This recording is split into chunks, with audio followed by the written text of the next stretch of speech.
And on that note, may I now march ahead to invite our guest of honor, Mr. Deepak Bagla, Managing Director and CEO, Invest India, for his address and the unveiling of the Promising Plans 2021 Coffee Table book.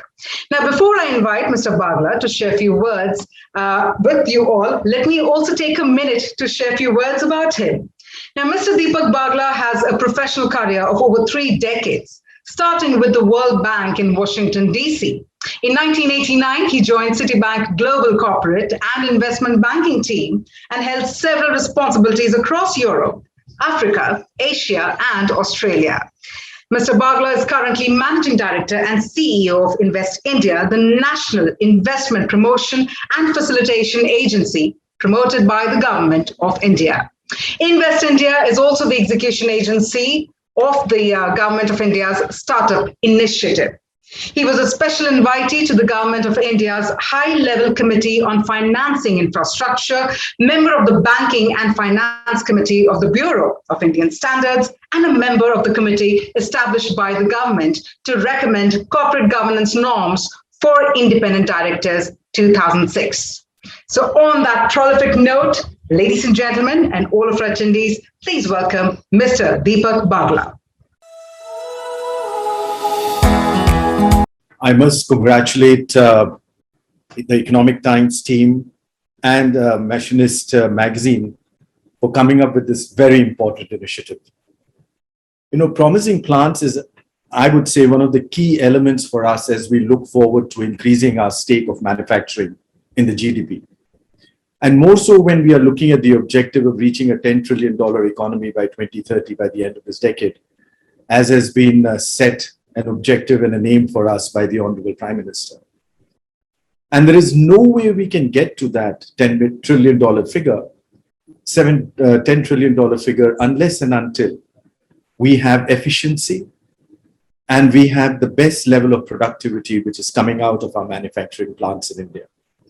I must say there is a lot happening. There are some very remarkable stories. For example, the Boeing company has set up a complete smart factory in India where everything from data collection to decision making to execution is all completely automated. These are the plants of the future, manufacturing 4.0, if I may say so. Or Bosch, our very own. I mean, they've implemented smart manufacturing across all their 14 plants in India. And what this is doing is actually being able to identify if there is a breakdown, if there's a service required before it happens.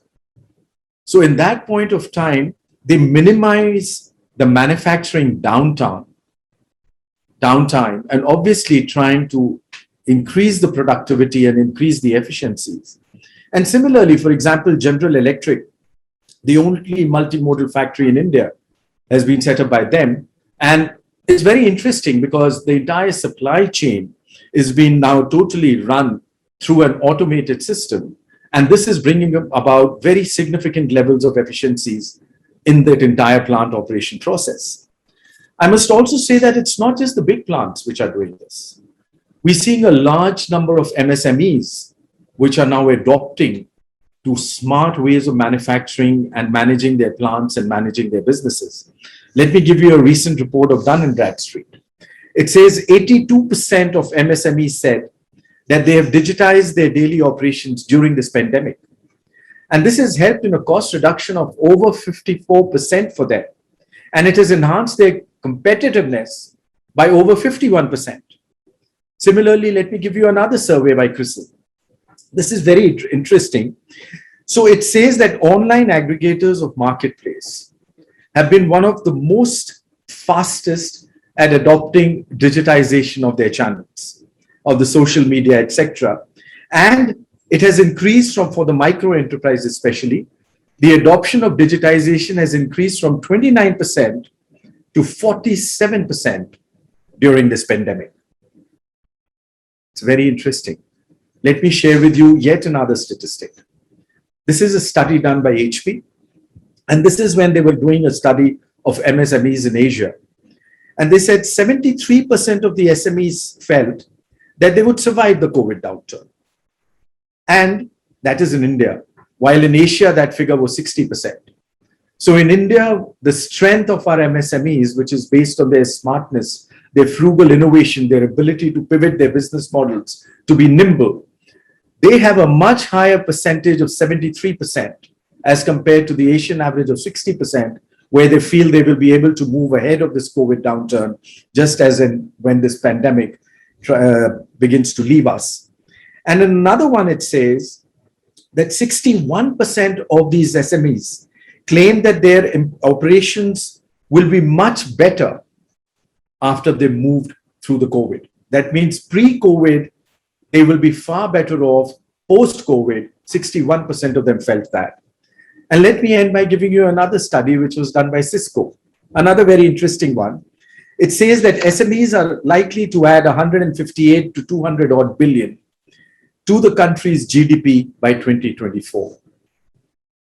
What I'm trying to bring here is that be it a big plant, be it a small plant, efficiency and competitiveness are absolutely integral to their growth as we go forward. And this is what we are seeing in a significant way happening in and across the country. And with events and these very encouraging things which Economic Times is bringing about, where they are recognizing plants across the country, where they see efficiencies being brought in those plants. These can come up as model plants. And these also set an example for others to follow soon, because this is now going to be an imperative in the new world. So let me congratulate all the winners once again, and let me compliment them on their efforts to really make their plants into a manufacturing 4.0, into making them not just competitive in India, but making them globally competitive with an effort to do that. And that is going to be critical for the entire industrial growth of India and the manufacturing growth for India. So once again, thank you very much for inviting us. I must tell you here that Invest India has been working very closely with industry to help them adopt and to help them and to introduce to them the latest technologies which are happening in India and across the globe, and also to match startups and innovators to these plants to see how we can make India one of the most preferred destinations in the world and to make it a manufacturing hub for the world.